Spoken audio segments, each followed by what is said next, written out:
Well, time now to get the Conservative Party's response to all of the things we've been hearing from the government today. And the Shadow Secretary of State for Transport, Helen Whately, joins me. A very good morning to you. Thanks so much for joining us. Good morning.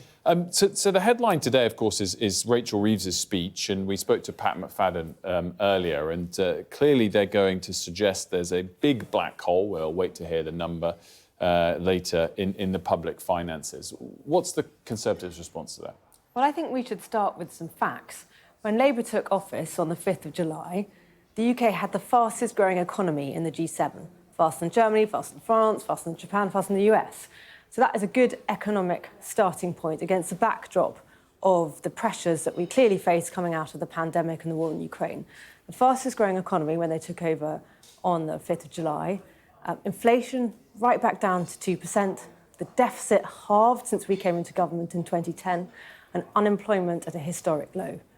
So, of course, there are always pressures on government finances, but actually that was a starting point, and a starting point that everybody knows about because of the Office of Budget Responsibility, the OBR, which means the books were open to Rachel Reeves and the Labour government.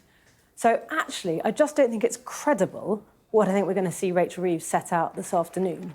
And I think what Labour are doing is setting out a narrative that's going to lead to them announcing tax rises very soon, perhaps as soon as the autumn. Pat McFadden reiterated all of the manifesto pledges not to hike the taxes that they've pledged not to touch in the manifesto. So that seems unlikely, specifically on those taxes. If there is a need for some kind of spending cuts or tax increases, presumably there would have been the same need for the Conservatives to do that as well. And this conspiracy of silence is a phrase that IFS came up with before the election, applied to both parties. So, as I said, the finances were clear to the public, clear to Labour in opposition of the state of the public finances. And as I said, considering what we've been through, a positive starting point for Labour. But of course, governments always have to deal with in-year pressures on finances. That happens. And you have to make difficult decisions. In essence, to govern is to choose. And the question is what decisions you make. So, for instance, we set out in our manifesto reforms to welfare that would have saved around £12 billion and savings through productivity and improving productivity across public services amounting to around £20 billion. Labour's not planning to do those things. Labour's approach instead, it seems, is to cut some really important investments in infrastructure, I'm expecting to hear this afternoon, and then to put up taxes. Now, those are choices that they of course, are entitled to make in government. But the fact is, we only had an election 3 weeks ago. So if those are the choices they were going to make, they really should have signalled that and told people about that in advance of them voting. I'm sure that they would keep improvements to productivity if they deliver £20 billion of funding, and it was that easy to deliver. But we will see what is outlined in the speech later and get the responses then. Would it be better if your new leader was in place to respond to big moments like this? To hold Labour to account?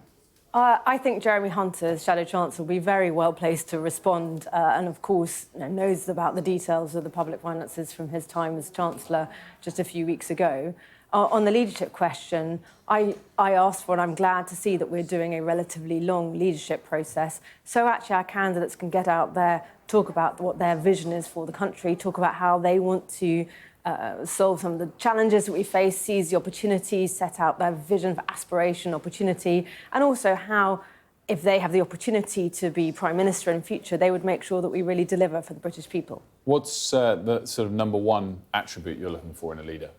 I don't think it's simple as one thing. And you'll have heard the candidates talk about the importance of uniting the party. Yes, that is important. But what's also important is what they unite both MPs and members and, in fact, the country around, that vision that they have, as I said, for how they will take on the challenges that we face as a country, but also seize the opportunities, put out an optimistic vision, champion aspiration, and also be competent, decent people in government. Suella Braverman's pulled out of the race. You said that some colleagues and members of the press have described her as mad, bad and dangerous, were her framing of how she thinks she's been framed. Do you think that that's a misrepresentation? Well, I have been asked a few times who I'm going to be backing. I haven't declared who I'll be backing, though I do know that I wouldn't have backed Suella, partly because one of the things that I heard so much on the... I wouldn't say that. What I would say, though, is I heard on the doorstep a lot, people saying that they heard too much infighting from Conservative MPs when they wanted us to be focusing on running the country, and I completely agree with that. And Suella did speak out very vocally against Rishi Sunak when she was Prime Minister. And actually, particularly when he was Prime Minister, sorry, when you're in government, you have the opportunity to have these discussions behind closed doors, and I think unity is really important.